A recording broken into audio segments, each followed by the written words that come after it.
Միջազգային top 10 թեմաների ամփոփումը Եվրամեդիա 24 հեռուստաընկերության եթերում։ Նավթի գինը հասել է $126, Թրամփի Իրանի նկատմամբ սահմանված շրջափակումը ամիսներ շարունակելու մասին խոսքերից հետո։ Նա փաստացի ազդարարել է ԱՄՆ-ն պատրաստ է երկարաժամկետ ճնշման քաղաքականության, նպատակ ունենալով սահմանափակել Իրանի տնտեսական եւ էներգետիկ հնարավորությունները։ Այս հայտարարությունը անմիջապես առաջացրել է համաշխարհային շուկաներում կտրուկ արձագանք, պայմանավորված էներգակիրների մատակարարման հնարավոր խաթարմամբ։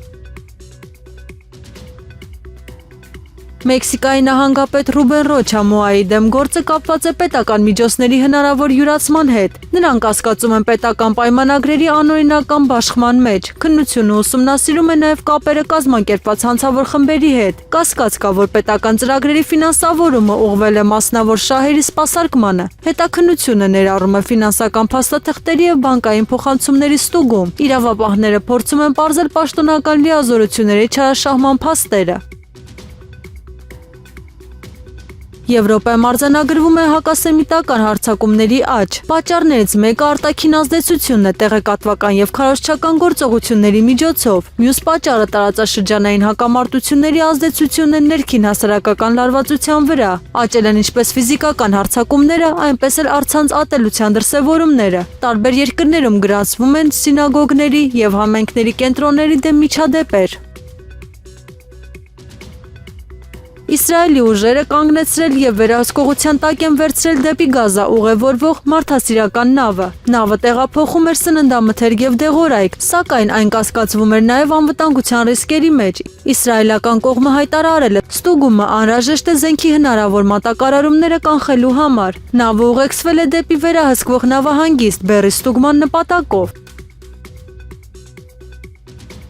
Հորմուզի նեղուցով նավերի հոսքի կտրուկ նվազման պատճառները մի քանի փոխկապակցված գործոններ են։ Առաջինը ԱՄՆ-ի եւ Իրանի միջև ռազմական լարվածության աճն է, որը բարձրացել է բախման ռիսկերը հենց նեղուցի տարածքում։ Երկրորդ Իրանի կողմից հնարավոր ականապատման կամ նավերի առգրավման սպառնալիքն է, ինչը ստիպում է ընկերություններին խուսափել երթուղուց։ Երրորդ ապահովագրական ծախսերի կտրուկ աճ, որի պատճառով փոխադրումները դառնում են տնտեսական առումով ոչ շահավետ։ Չորրորդ ԱՄՆ ռազմածովային գործողություններն ու վերահսկողությունը, որոնք խոչընդոտում են ազատ նավարկությանը։ Հինգերորդ խոշոր նավթային ընկերությունների կանխարգելիչ որոշումները, ժամանակավորապես դադարեցնել երթուղիները։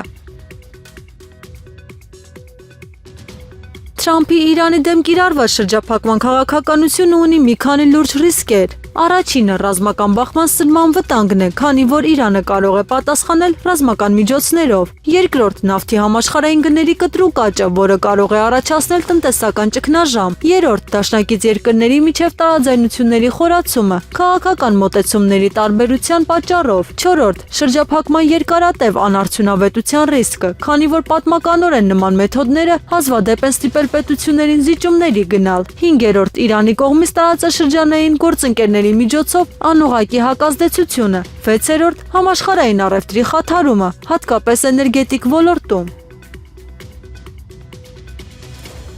Նախագահներ Դոնալդ Թրամփի եւ Վլադիմիր Պուտինի քննարկումների հիմնական թեմաները ներառում են հրադադարի պայմանները։ Քննարկվել են նաեւ տարածքային վերահսկողության հարցերը եւ սահմանների հնարավոր փոփոխությունները։ Մեկ այլ թեմա է անվտանգության երաշխիքների տրամադրումը Ուկրաինայի եւ տարածաշրջանի համար։ Բանակցություններում ընդգրկված են նաեւ պատժամիջոցների մեղմացման կամ պահպանման հարցերը։ Առանձին քննարկվում է միջազգային խաղաղապահ ուժերի հնարավոր տեղակայումը։